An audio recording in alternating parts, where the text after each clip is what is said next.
good afternoon.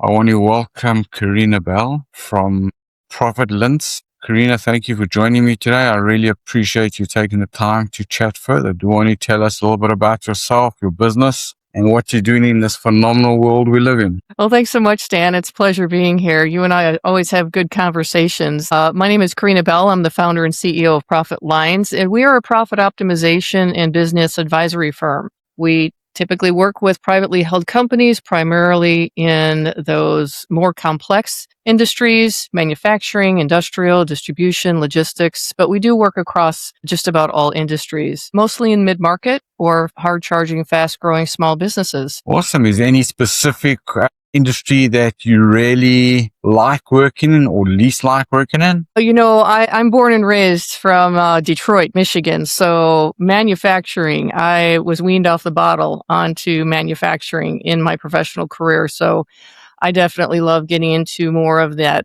manufacturing engineering industries just because of my background. But the work we do is all financially driven. So it's not as industry specific. But yes, and those are industries that tend to be a little bit more complex as well. And that's where we really like to lean into is the easy stuff we'd rather give to someone else. But when it gets complex, where most are leaning out, we're leaning in. And if I had to ask you your ideal ICP, what kind of wheelhouse do you fall into? Do you look at employees? Do you look at revenue? Do you look at both? Either? Usually it's revenue range between 10 million to 2 to 300 million. It can be 10 employees to 1,000 employees. It's really based on the struggles that the owners or leaderships are having. That their cash flows are crunched.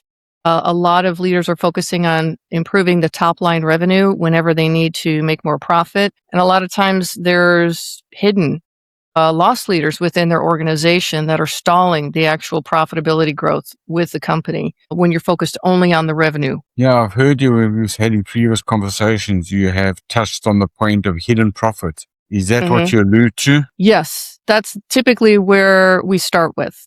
Is first that we'll do a financial assessment of the business just to see where it's healthy and where there's areas that we need to focus on. And if the data tells us that we need to dive further into different areas, we typically will then apply a forensic financial analysis, which gets down into the line item levels of detail. And that's what a lot of leaders are missing is the who, what, where, and why they have lost leaders within their organization. Most leaders are running their companies based on summary reports that they're getting every month.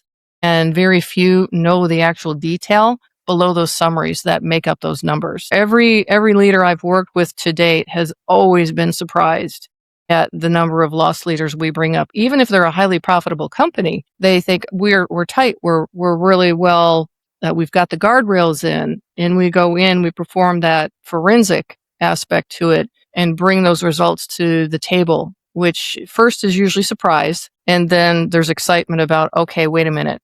We actually have it here within the business. We just need to tighten some things up. We need to restructure. We might need to reprice some things that typically are not a lot of lift. It's amazing how much 1% of a change in an organization can trickle through and compound to the bottom line. A lot of times leaders think, these are large, expensive projects, and oftentimes they're not. Absolutely. I mean, so I must ask you a question. There's obviously a difference between implicit loss leaders versus explicit. And did you ever find out that a lot of people, CEOs, stakeholders, actually aren't even aware of any strategic, what's the word I'm looking for? Strategic vision in terms of why they have any loss leaders? Absolutely. Absolutely. A lot of times when you say loss leaders, people naturally default to expense reduction. I just need to reduce my expenses to increase my profit. Well, that's one aspect of it. That's certainly, we want to keep our costs manageable and we want to keep our costs down. Other aspects that are very common are pricing. Many leaders are uncomfortable looking at pricing or changing pricing, increasing pricing. The processes, the operational processes can produce significant loss within the organization that a lot of times people aren't even looking at. Or Labor efficiency is something that, you and I are both very familiar with that. Anytime a business is doing rework, that is a loss leader in the organization. Absolutely. What's interesting what you said there was, people don't know what they don't know. In terms, especially when it comes to the product lines. It's, in my previous life, I can draw just an analogy for you. If you want to draw it to the today terms, Costco, BJ's, Sam's, these guys sell Coke, beverages, Pepsi at cost or below cost just to draw you in. Because I know no one just walks out with a can of Coke or a can of beverage. Those are strategic mechanisms to get people to buy in. And I'm sure they make their money back. I know we did when I was in that world on rebates. Costco uses a rotisserie chicken. Yep. That is an intentional loss leader. So that's when I said, initially when I kind of said, implicit versus explicit, that's what I was really referring to. So talk to me about manufacturing, because that's a passion of mine also. I never realized that you were there. I mean, I knew you did the more complex, but I personally did not know that you're so, entrenched or like manufacturing. Yeah, if I wasn't doing what I'm doing now, I would be an engineer, taking things apart, putting them back together, modding them out, converting them. Absolutely. Yeah, I love the problem solving and the output of engineering. So it's fascinating to me. And I had the pleasure of coming up through technology and technology for manufacturing. I worked at Volkswagen North America and actually managed their data center for North America and South America. Well, and then cool.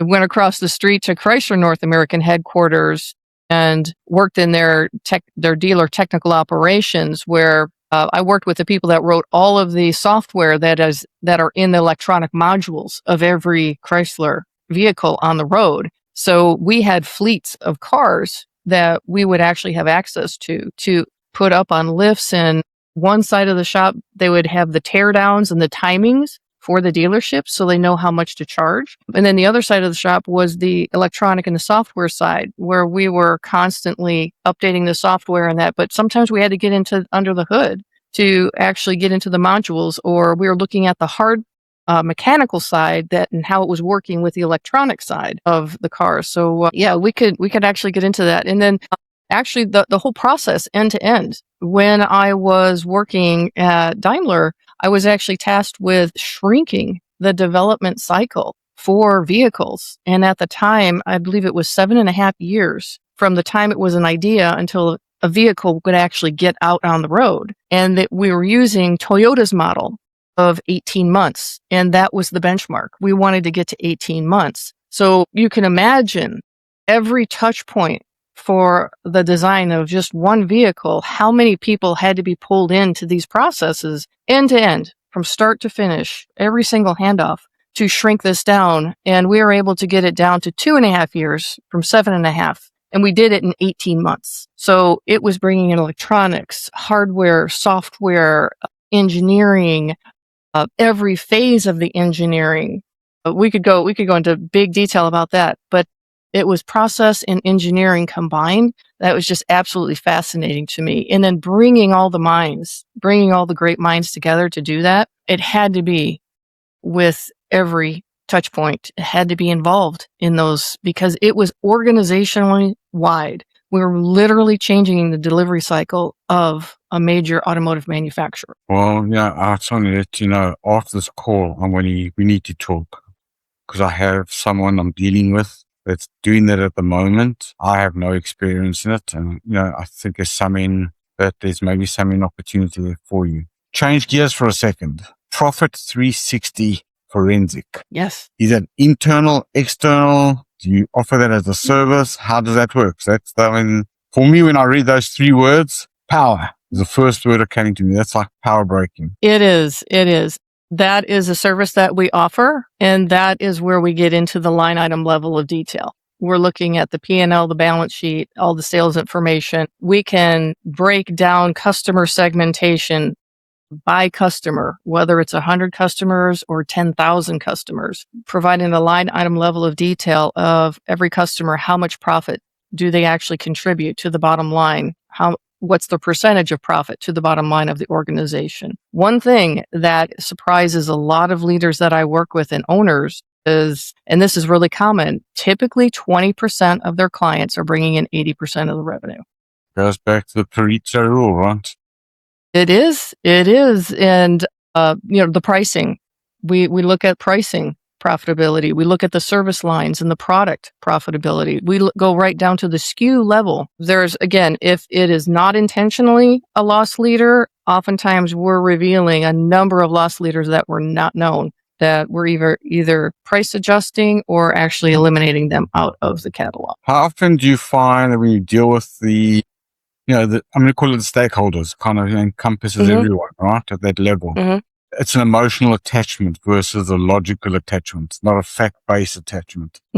Yeah, and it has to be handled very tactfully because the results we're talking about were based on someone's previous decisions. And the way that I handle that is we are only as good as the information we're given to make a decision on. And at the time, I have to assume that leader did not have all of the information they needed that would have revealed the result we see today. So it's not a fault of anyone. It's what information did we have at that time to make that decision, and how do we change that moving forward? And that's where I think the real value in having that forensic type of analysis performed is because you then identify where the areas are located that there was variance. And then we put guardrails in to make sure that we've remediated those, and then we're protecting from those variants ever happening again. And then putting in self-serving monitors and controls to make sure what we put in place stays in place. And typically that's with dynamic dashboards for the leadership that they can look at any time, red, yellow, green, and look for those signals to remediate the signals before they actually become a loss. And that's where a lot of organizations are not performing at. They're performing from historical data to tell them what happened 30 days ago. And then they're making a decision and moving forward and doing that same process over and over again, versus having those systems and processes in place. Once you have those loss leaders locked down with confidence, you now are working from a place of predictability versus we think and we hope we're going to be this profitable in the next quarter or the next month. And with that data locked in and utilizing that data, you're able to predict your profitability. So I remember you mentioned it somewhere along the line, and I don't know if I don't think you mentioned it now, but I think from our previous conversations, you said this whole forensic framework is about a 90-day exercise. Is that correct? Is it, pardon me? A 90-day exercise. In terms of an estimated timeline. I mean, it could obviously, just a mid-range kind of thing, right? How long's a piece of string? Absolutely. The analysis typically comes back within 24 to 48 hours, and the executive walkthrough is scheduled as soon as I have the analysis. As soon as we step through the walkthrough, we can talk about next steps and start implementing within days, as soon as we have SMEs available. And typically, how long is your engagement? I do not like to sign engagements more than 90 days to start. The reason being is a lot of times when we come in with that forensic approach, we're able to make very quick, very impactful changes in that 90-day time frame. And then after that 90 days, we can then have additional conversations. Are there other opportunities? Do we want to look elsewhere in the organization? Are there other segments we want to look at and go deeper in? But initially, I only like the 90 days because I want to make sure that we are showing the value of this type of reporting and that it's integrated into the organization long after we leave. So typically, if I had to ask you what's your average tenure of clients, 90 days? Or do you we have longer term clients. Yes, indeed. We start with the 90 days. I would say multi-year.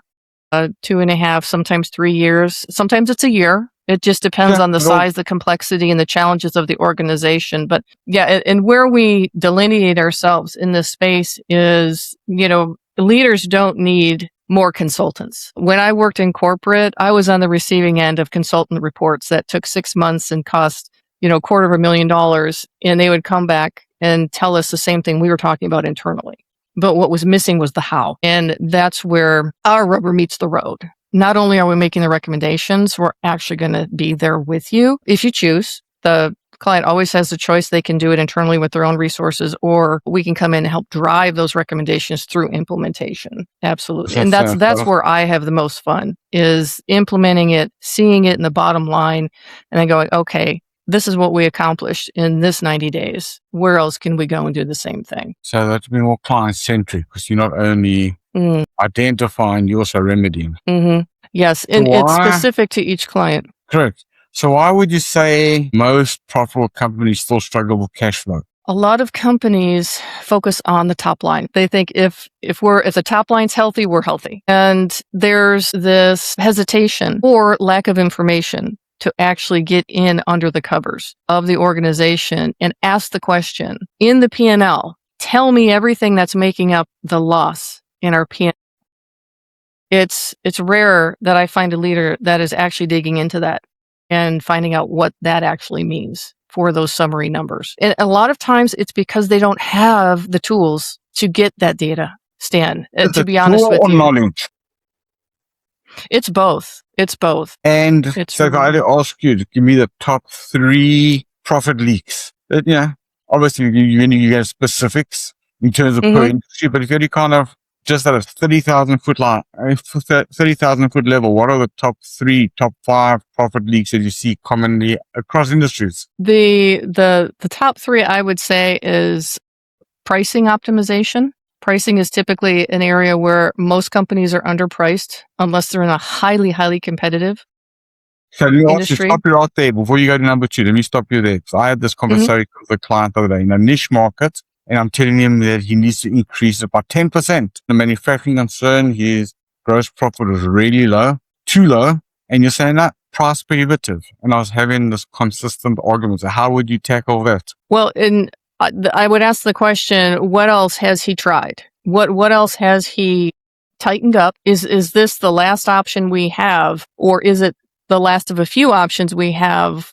And what does the market say? What is the market telling us that that the market will bear? Is this his own anxiety saying he can't raise his prices, or is it the market saying he can't raise his prices? What's number 2 and number 3? Now, I need to interrupt. I will not interrupt you again, I promise. No, that's fine. The pricing, and then sales team profitability. I can typically tell you how a sales team is compensated based on the forensic analysis we see, if they are compensated on top line revenue or bottom line profit. Sales discounting, deep discounting, is another very common area that a lot of leaders are not looking at. They're thinking these guys, the men and women are out there, they're selling, they're generating a revenue, and they don't look there. And oftentimes that's one key area where they are discounting into the profit to close the deal and not realizing that they could be losing money with. It's so funny. I mean, we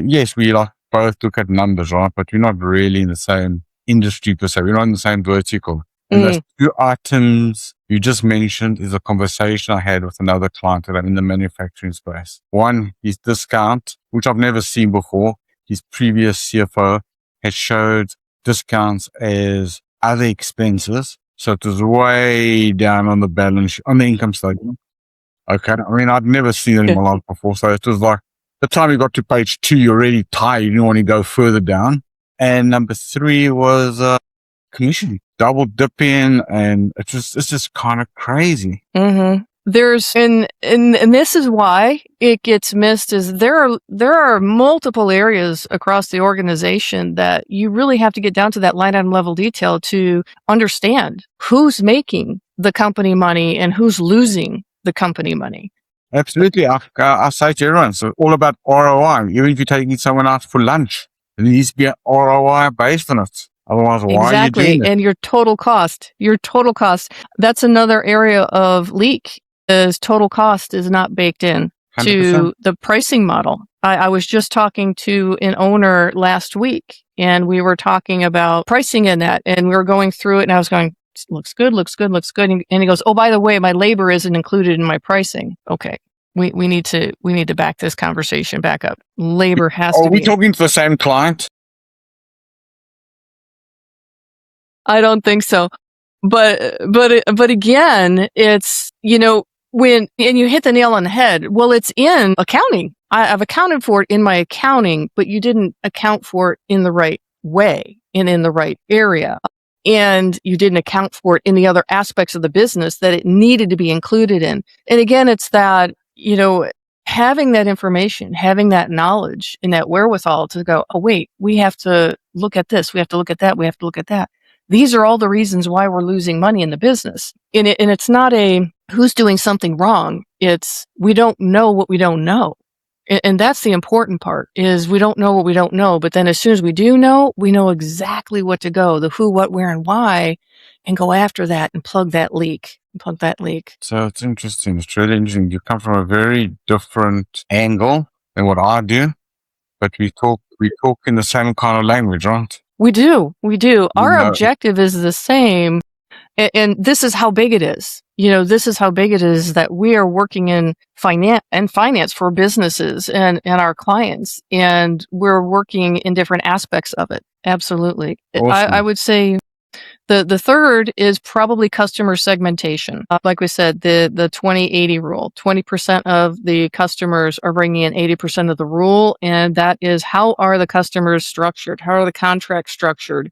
Do we have all the indirect and direct costs figured into the customer contract? A lot of times that is the deal is signed and it's never looked at again. Is it a multi-year contract? Are we adjusting pricing every year? If we are, what's the formula for that? If we're not, I swear we're speaking to the same customer. But that's how common. And all that good stuff. And, so it's a learning curve for most.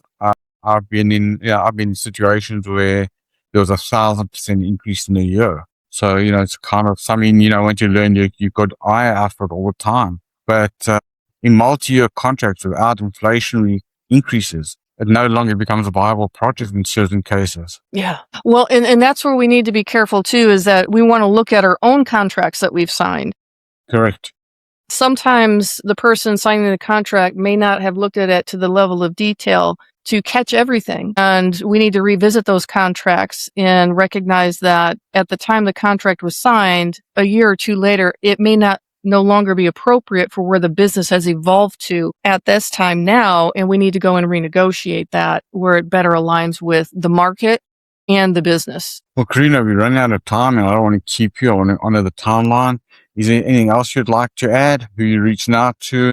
Additionally, especially in the manufacturing space, we are also working with our clients to help them with tariff recovery, not just over the last year, since it's been one of the most volatile years with tariffs, but we typically will help our clients by auditing their 5 previous years of tariff payments and helping to recover overpayments due to misclassifications and different aspects that were not applied when the tariffs were actually initiated. And last year, our team was able to accomplish between 15 and 40% returns for our clients in tariff payments, just from that type of analysis as well. It is significant. Typically, it's 7 figures. Even if you're a small company, even if you're a $10 million company, to get $1 million back, even $500,000 back, it's a major windfall. Because the smaller the company, the smaller the pockets. It's simple as that. It's huge. Huge. Those are numbers you don't step over. Correct. And 100%. it's already been closed out in the previous year books. This is now you have new cash flow that you didn't anticipate for your business that can actually accelerate your current year strategy as well. Again, you're finding that opportunity internally. You're not going externally for additional capital for acquisition or expansion or whatever, you're seeking that extra cash flow for. Many times, a majority of the cash flow that's being sought is within the business. So I just want to say thank you, ma'am. Thank you very much for taking the time. Hopefully we can chat later. And with that, I want to say thank you. This is Stan Aleret, Business CFO for Hire, going beyond the balance sheet.